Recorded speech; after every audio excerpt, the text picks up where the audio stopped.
Fox Carolina is your school station, and we are less than a month into the school year. And COVID cases sent thousands of kids into quarantine, and teachers now have to juggle students both in the classroom and at home, so they're working to keep everyone caught up. Fox Carolina's Grace Runkle spoke to some of the teachers about the challenge. What do they have to say, Grace?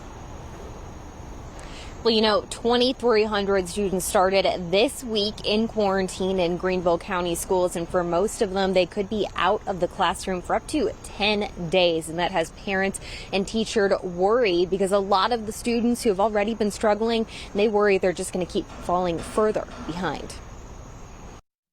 I get a call every day. I'm not exaggerating. Every single day, my phone rings. It says Greenville Schools. Jess Sandmeyer knows that phone call means one thing.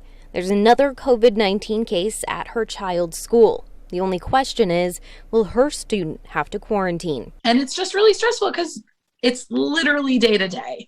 Day to day, I don't know. Sandmeyer's 2 kids have already had to. Her oldest in 5th grade, twice. A student can, with little to no warning, be quarantined for up to 2 weeks. Clifford Lee has been teaching for 15 years, but he's had to throw out his normal way of doing things. Today may not be the day that you're missing half your class, but in the future, it's entirely possible. He's reshaped his lessons so they can be accessible anywhere. So long as you have an internet connection, you're able to do all the work that I'm asking you to do. But he knows that doesn't apply to everyone.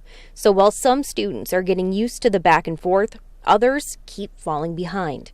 It's particularly damaging to those students that don't have good infrastructure at home. Sandmeyer says she knows teachers are doing the best they can, but she worries creating quarantine lessons is too much, especially for teachers of younger kids. And the e-learning came through after day like maybe between 3 and 5 of quarantine. And it was finally like, here's some stuff to work on. Sandmeyer's oldest daughter was in 3rd grade when the pandemic started.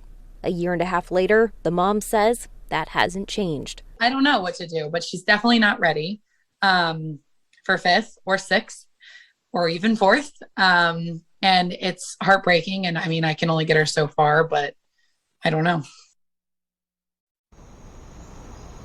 Sandmeyer says she wishes that more parents would mask up their children so that they could stay in school longer. This comes shortly after the district decided to change their policy on quarantine. So now if a student wearing a mask comes in contact with another student wearing a mask who later tests positive for COVID, then that student does not have to quarantine.